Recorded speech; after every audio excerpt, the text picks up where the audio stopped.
کرتے ہیں کہ ہمارے لیے ایک ڈے آف ججمنٹ ہے. اس دن ہر کسی کا نامہ اعمال اس کے ہاتھ میں دیا جائے گا اور یہ ڈکلیئر ہوگا کہ who is right and who is wrong, who deserve جنہ اینڈ ہو ڈیزرو جہنم. لیکن قبر میں پھر جزا اور سزا کا جو معاملہ ہے, قبر میں عذاب کیوں ہونا ہے before the day of judgement? ابھی رزلٹ ڈکلیئر ہونا ہے قیامت کے دن, تو قبر میں عذاب پھر کیوں ہونا ہے؟ اگر کوئی گناہ گار ہے تو قبر جنت کے باغیچے میں باغیچہ کیوں ہے, یہ پہلے کیوں ڈکلیئر ہوتا ہے؟ جزاکم اللہ خیر. بھائی صاحب نے سوال کیا ہے کہ یوم القیامہ میں ہر ایک کو پتہ لگے گا انہوں نے کیا گناہ کیے, کیا اچھا کام کیے, کیا وہ جنت میں جائیں گے جہنم میں جائیں گے. تو یہ قبر کے عذاب کیوں؟ میں اس کی مثال دوں گا.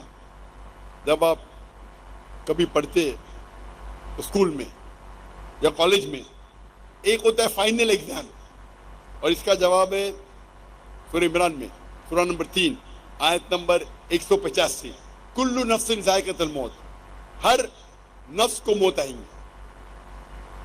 فائنل ریکمپنس, جو فائنل ریکمپنس وہ ہوئے گا یوم القیامہ میں, آن دا ڈے آف ججمنٹ. اگر کوئی شخص جہنم کی آگ سے بچ جاتا ہے اور جنت میں جاتا ہے وہ سفلتا پاتا ہے, نہیں تو یہ دنیا ایک کھیل ہے. تو آیت میں صاف ذکر ہے کل نفس ذائقۃ الموت, ہر نفس کو موت, ہر نفس موت کو چکیں گی, اور فائنل حساب کتاب ہوگا یوم القیامہ پہ. اور جو انسان جہنم کی آگ سے بچے گا اور جنت میں جائیں گا وہ سفلتا پائیں گا, نہیں تو یہ دنیا ایک کھیل ہے. مطلب ٹوٹل فائنل حساب کتاب آخرت میں. جس طریقے سے ہم جب کالج جاتے ہیں, اسکول جاتے ہیں, ہم پڑھتے ہیں, ایک ہوتا ہے فائنل ایگزام, ایک ہوتا ہے ٹرمینل ایگزام. برابر ٹرمینل ایگزام ہوتا ہے کہ نہیں؟ کچھ ہوتا ہے ویکلی ٹیسٹ. تو جب بھی آپ کوئی بھی چیز اچھا یا برا کرتے ہیں, آپ کو اس کا پنشمنٹ, اس کے جو سزا یا جزا, آپ اچھا کام کیے اس کا جزا یا برا کام کیے اس کی سزا 3 جگہ مل سکتی ہے. ایک دنیا میں, دوسری برزخ میں, اور ایک آخرت میں. 3. آپ نے کچھ غلط کیے, اللہ تعالیٰ دنیا میں آپ کو سزا دے سکتا ہے. آپ نے اچھا کام کیے کہ دنیا میں ریوارڈ دے سکتا ہے.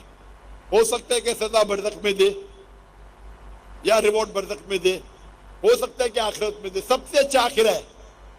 تو جو بھی آپ غلط کرتے ہیں آپ ٹوٹل کریں گے, اس کی سزا دنیا, قبر اور آخرت میں ملائیں گے, ٹوٹل صحیح رہیں گے. کوئی بھی اچھا کام کریں گے اس کا ریوارڈ دنیا میں مل سکتا ہے, آخرت میں, قبر میں اور آخرت میں. وہ جو بھی اچھائی کرتے اس کو دنیا میں اس کا ریوارڈ مل جاتا ہے. ایک مشرک ہے جو شرک کرتا ہے, وہ جنت میں نہیں جائے گا. اچھے کام کرتا ہے, دنیا میں اس کی ریوارڈ مل جاتا ہے, تو وہ آخرت میں اللہ سے کمپلین نہیں کر سکے گا مجھے تو انعام ملا نہیں. مثال کے طور پہ مدر ٹریسا, اس کو بڑے بڑے ایوارڈ ملے, اچھا کام کی, تو آخرت میں اللہ تعالیٰ بولے گا تم نے اچھا کام کیے, تم کو شہرت مل گئی, تم کو پورا ریوارڈ دنیا میں ملا. جو غلط کام کیے ہو سکتا ہے کہ تھوڑی سزا یہاں یا نہیں بھی ملے. کتنے لوگ ہیں جو بڑے بڑے اسمگلر ہے, ڈاکو ہے, اپنی زندگی اچھے عیش و آرام سے دنیا میں بتاتے ہیں. اللہ تعالیٰ بولا چلو تم کو سزا یہاں نہیں دوں گا, قبر میں دوں گا اور آخرت میں دوں گا, یا صرف آخرت میں دوں گا. تو وہ سمجھتا ہے کہ ارے میں تو بہت تیر مارا, غلط کام کیا, مشرک ہے, ڈاکہ ڈالا, لوگ کا قتل کیا, دنیا میں کچھ نہ اس کو پنشمنٹ ملی. پنشمنٹ مل سکتی ہے قبر میں اور آخرت میں. تو یہ کہنا کہ آخرت میں پنشمنٹ ملیں گی تو قبر میں کیوں مل رہی ہے, آپ ٹوٹل کریں گے تو صحیح رہیں گے. ہو سکتا ہے کہ پارٹ آپ کو دنیا میں ملی, پارٹ سزا آپ کو قبر میں ملی, باقی کی ملے گی آخرت میں. ہو سکتا ہے کہ دنیا میں آپ کو سزا ملی ہی نہیں جو غلط کام کیا آپ نے, ہو سکتا ہے قبر میں بھی نہیں ملی تو پوری ملیں گی آخرت میں, تو ٹوٹل صحیح ہے یہ. ہاں لیکن ڈبل سزا نہیں ملیں گی. ڈبل مطلب آپ کو ملنا چاہیے 100 پوائنٹس کی سزا, ہو سکتا ہے کہ 2 پوائنٹ دنیا میں ملے گا, 8 پوائنٹ قبر میں, 90 پوائنٹ آخرت میں. اللہ تعالیٰ ایسا نہیں کرے گا 100 پوائنٹ دنیا میں بھی, 100 پوائنٹ قبر میں بھی, 100 پوائنٹ آخرت میں, یہ غلط ہے. تو اگر 100 پوائنٹ کی سزا ملنا چاہیے آپ کو, کچھ پوائنٹ دنیا میں ملیں گے, کچھ پوائنٹ قبر میں, باقی ملیں گے آخرت میں.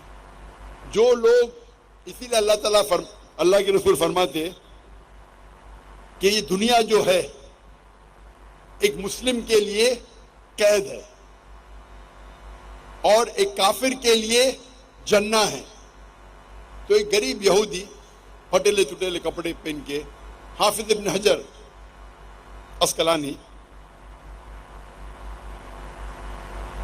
رحیم اللہ, ان کے پاس آتے ہیں, بولتے یہ حدیث کی کیا معنی ہے, میں تو غریب ہوں اور آپ کے رسول کہتے ہیں کہ کافر کے لیے, اور میں کافر ہوں, کافر کے لیے دنیا جنت ہے, میں غریب ہوں, میرے کپڑے پھٹے, کہاں جنت ہے؟ آپ کے لیے, آپ مسلم ہیں, آپ کے لیے قید ہے, آپ تو عیش و آرام کریں, کہاں قید ہے؟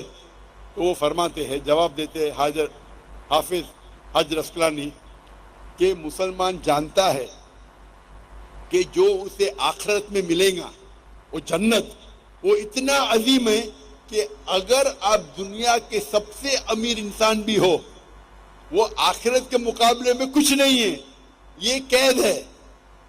آپ دنیا کے سب سے امیر انسان ہو, سب سے طاقتور ہو, سب سے بڑے راجا ہو, لیکن جو آپ کو جنت میں انعام ملے گا وہ اس دنیا کے مقابلے میں قید ہے. اور اگر وہ کافر یہ جانے کہ آخرت میں اس کو جو سزا ملیں گی, یہاں چاہے وہ بدترین سے بدترین انسان ہو, سب سے غریب ہو, سب سے بھوکا, پھر بھی آخرت کے اندر جو سب سے کم آگ آپ کے تلوے کے نیچے رہیں گی تو آپ کا بھیجا ابلے گا, سب سے چھوٹی آگ. تو اگر آپ کو پتا چلے گا کہ کیا آپ کو پنشمنٹ, سزا ملیں گی آخرت میں, اس دنیا میں آپ سب سے بدترین انسان بھی رہیں گے, پھر بھی آپ کے لیے جنت ہے, تو یہ تشریح اس کی. تو ٹوٹل فائنل ریکمپنس آخرت میں ہے, ٹوٹل پنشمنٹ اینڈ ریوارڈ دنیا, قبر اور آخرت ہے. ہوپ نان سے ہم لاسٹ سیشن آخری کو سوال مائک نمبر 2 پہ مختصر آخری سوال. ہلو مسیح خداوند میں آپ سب کو سلام. جی میرا نام سائمن پلیز ناصر ہے. یہ آخری سیشن صرف مسلمز کے لیے, مائک نمبر 2 پہ جو بھی مسلم ہیں وہ سوال پوچھ سکتے ہیں. یہ آخری سوال صرف مسلمز کے لیے ہے, مائک نمبر 2 کے پاس جو مسلم ہیں وہ سوال کر سکتے ہیں. سر آپ نے سوال کیا تھا کہ یہ راؤنڈ جو ہے وہ مسیحیوں کے لیے ہے. یہ راؤنڈ مسیحیوں کے- راؤنڈ یہ- ڈاکٹر ذاکر نائک صاحب نے کہا, ڈاکٹر صاحب نے کہا تھا لاسٹ راؤنڈ صرف مسلمانوں کے لیے, لاسٹ راؤنڈ شروع ہو چکا ہوا ہے, اس کا آخری سوال ہے. یہ صرف مسلمز کے لیے سوال ہے, پلیز مسلم بھائی آگے آ کے سوال کر لیں.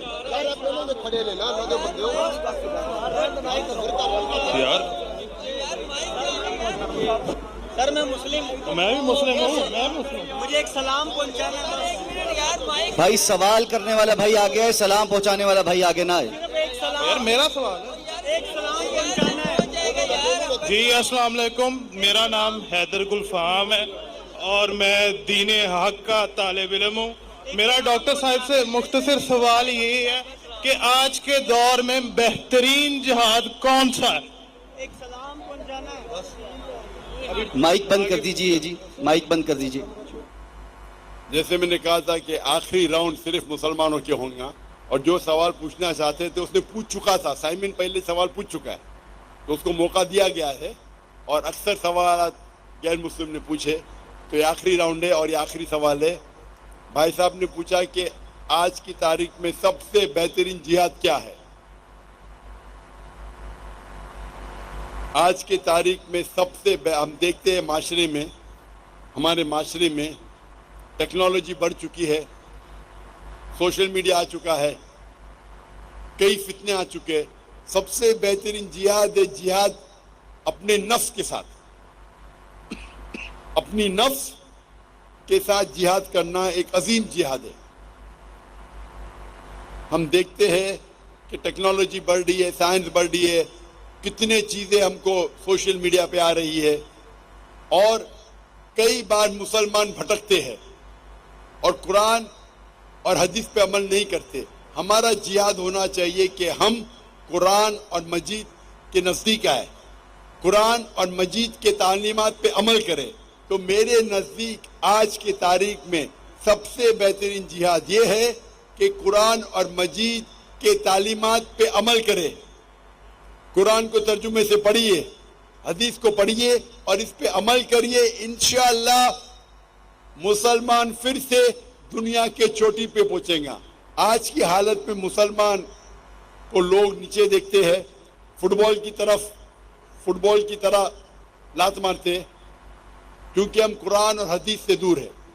ہم اگر جد و جہد کریں گے قرآن اور حدیث کے روشنی میں, قرآن اور حدیث کے تعلیمات پہ عمل کریں گے, یہ سب سے بڑا جہاد ہے. وآخر دعویٰ. جو بھائی سوال کر رہے تھے کہ یوم القیامہ کہ جو حساب و کتاب ہوگا, جو فائنل ڈیسیجن ہوگا, جس کو جو سزا مقرر کی جائے گی, وہ تو قیامت کے دن ہوگی. اور اس کا سوال یہ تھا پھر قبر میں کیوں عذاب ہوتا ہے.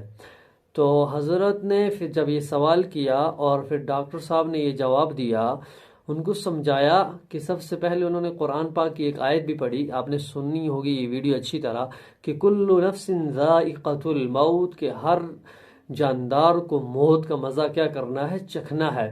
تو جب حضرت نے یہ فرمایا اور ساتھ میں اس کو بہت ساری مثالیں دی حضرت نے کہ بعض اوقات ایسا ہوتا ہے, انہوں نے بہت ساری مثالیں دیتے ہوئے یہ بھی سمجھایا کہ کہیں ہمیں یہ ایسا کرنا پڑتا ہے کہ مثال کے طور پر ہم کیا کرتے ہیں کہ کچھ اوقات کے اندر یا کچھ لمحے ہم کیا کرتے ہیں غفلت کے اندر یا گناہوں کے اندر گزارتے ہیں. یا انہوں نے یہ فرمایا کہ بعض ایسا ہوتا ہے, ان کو اس کو بالکل آسان جملوں میں کہا, سمجھایا کہ بھائی صاحب ارے دیکھیے, جب ہم فائنل ایگزام دیتے ہیں اور اس سے پہلے ہم کچھ ایگزام پہلے دیتے ہیں, جس سے ہم کہتے ہیں بھائی U1 ہے, U3 ہے, اسی طریقے سے T1 ہے, پھر جا کے T2 آتا ہے, اس کے اندر فائنل ڈیسیجن دیا جاتا ہے.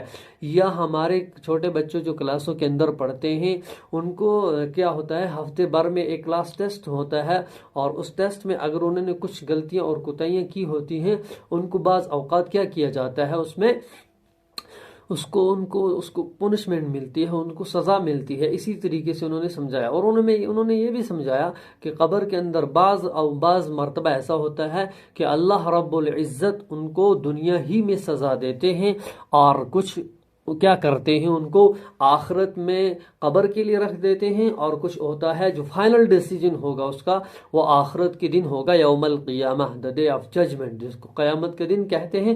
وہ اس کو حساب و کتاب جو ہوگا وہ اس کو اسی دن ہوگا. تو اس بھائی کا جو سوال تھا کہ کیوں ہوتا ہے کہ جب فائنل ڈیسیجن جو ہوگا, جو اس کا وہ ہوگا, تو اس کو وہ قبر کے اندر نہیں بلکہ آخرت کے اندر ہونا چاہیے.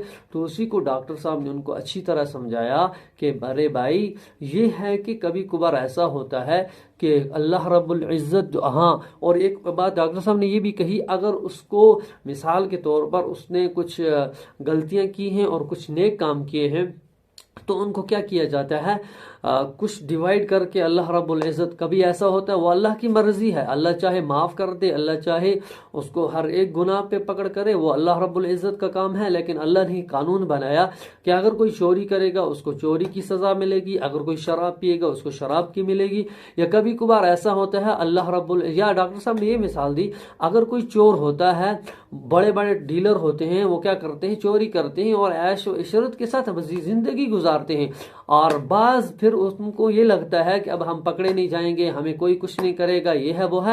لیکن اللہ رب العزت ان کو دنیا میں چھوڑ دیتے ہیں, لیکن جب وہ قبر کے اندر جب اس دنیا سے انتقال کر جاتے ہیں, اس موت کا مزہ چکھ کر اس دنیا سے چلے جاتے ہیں, اب آگے جا کر ان کو اللہ رب العزت ان کا حساب کتاب لیں گے. انہوں نے جو گناہ کیے ہوں گے اور اللہ رب العزت پھر ان کو جو سزا مقرر کریں گے وہ ان کے لیے کر دیں گے. اور یہ بات ہے. تو اسی لیے اس بھائی نے سوال پوچھا, اور